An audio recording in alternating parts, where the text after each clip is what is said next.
আজি এখন এনেকুৱা হোটেলত যাই আছো যিখন হোটেল মানে 142 বছৰ পুৰণি সেই আগৰ দিনৰে হোটেল আৰু সেই হোটেলখনত পায় মাত্ৰ 1 টকাত পুৰি সবজি বাপৰে মাত্ৰ 1 টকাত পুৰি সবজি লগতে 4 টকাত কচুৰি মাত্ৰ 4 টকাত কচুৰি তো ক'ত আছে এনেকুৱা এখন হোটেল আমাৰ গুৱাহাটীতে আছে তো যাই আছো হোটেলখনত যাই কিনে আপোনালোক লগ পাই আছো ভালকে আহি পালো এইখন দোকানত যিখন দোকান চাও আপোনালোকে কণমানি এখন সৰু দোকান এইখন দোকানতে পায় মাত্ৰ 1 টকাত পুৰি সবজি লগতে 4 টকাত কচুৰি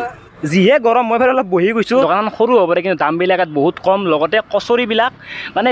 যিটো মানে সোৱাদ ন মানে বেলেগ এটা লেভেলৰ মানে বহুত বেছি টেষ্টি কচুৰিৰ পৰা মিঠাই লালমোহন যি লাগে আপোনালোক মানে নিমকি চানা বুন্দিয়া ভুজিয়া সকলো আছে সকলো পাব দোকানখন 142 বছৰ পুৰণি এতিয়া আপোনালোকে এতিয়াৰ পৰা মাইনাছ কৰক 142 বছৰ কিমান বছৰ আগৰ পুৰণি দোকান হ'ব পাৰে তো দাদা আছে ইফালে দাদাৰ লগত ভালকৈ কথা পাতিম আমি প্ৰায় 1882 চনৰ দোকান এখন আৰু সেই সময়ত ৰাম বৰঞ্চা আৰু ফুলাচা নামৰ দুজন ব্যক্তিয়ে হাতীত উঠি বিহাৰৰ পৰা ইয়াত আহি এইখন দোকান খুলিছিল দোকানখনৰ ডিটেইলছ দি আছো বাৰু তাৰে আগতে ইয়াত গোলাপ জামুন লগতে কচুৰি ললো আৰু এই কচুৰিটো দেখা পাইছে আপোনালোকে এই কচুৰিটো মাত্ৰ 4 টকা মানে বেছি টেষ্টি 4 টকাত অলপমান নৰ্মেল আৰু খাই যিটো টেষ্টি লাগে বেলেগ এটা মজা তো এইখনে দোকান গোটেই মিঠাই ভৰ্তি হৈ আছে লগতে এইফালে দাদা মানে দোকানখনৰ কথা বহুত দিনৰ পৰা শুনি আছিলোঁ মানে ভাইৰেল হৈ আছিল বাকী দাদা দোকানখনৰ বিষয়ে কি ক'ব কেনেকুৱা বিক্ৰী বাৰ্তা কেনেকুৱা চলি আছে ঠিকে আছে বাকী এনে শুনা পাইছোঁ এই দোকানখন 142 বছৰ পুৰণি এইটো সঁচা না অঁ আগতে কোনে দিছিল দোকানখন মানে আপোনালোকৰ মানে দেউতাই দিছিল ন অঁ আচ্ছা আচ্ছা শুনা পাইছোঁ যে পুৰি চব্জি 1 টকাত পায় বোলে এইটো অঁ মানে লকডাউনৰ আগলৈকে 1 টকাত পুৰি চব্জি পাই আছিল ন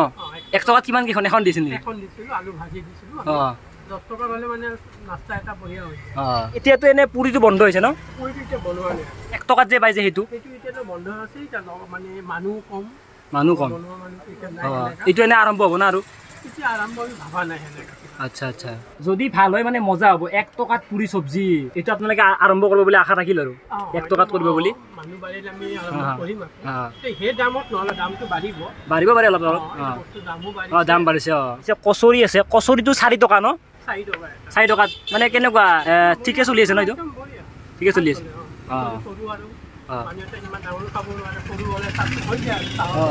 বাকী দাদা এইটো যে কচুৰি 4 টকাত পায় আৰু পুৰি 1 টকাত পায় আৰু ইয়াতকে কিবা কমত পায় নেকি আৰু না এইকেইটাই সবচে কম বাকী সবকেইটা নৰ্মেল আৰু চিংৰা 10 টকা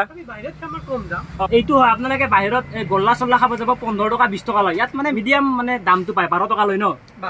এই যে আপোনালোকে মিঠাইবিলাক দেখা পাইছে এইবিলাক 12 টকা পিছ হয় 12 টকা পিছ মালকেইটা মিডিয়াম হ'ব পাৰে খাই টেষ্টি আছে আৰু ইমান কম দামত পাইছোঁ ইয়াতেতো খালোৱে ঘৰৰ কাৰণে লৈ যাওঁ দোকানখন যেতিয়া আৰম্ভ কৰিছিল তেতিয়া 1 পইচাত মাত্ৰ পুৰি চব্জি পাইছিল তাৰপিছত 1 টকাত 3খনকৈ পোৱা হ'ল তাৰপিছত 1 টকাত এখনকৈ পোৱা হ'ল আৰু সেই যুগৰ পৰা এতিয়াও এইখন দোকান চলি আছে দোকানখন আছে আমাৰ গুৱাহাটীৰে উজান বজাৰত থকা এইটো পৌৰ নিগমৰ একদম ফ্ৰণ্টতে এইখন সৰুকে দোকানখন কেতিয়াবা যদি এইফালে আহে আপোনালোকে দোকানখনত একবাৰ সোমাই যাব আৰু খাই যাব বহুত বেছি টেষ্টি হ'ব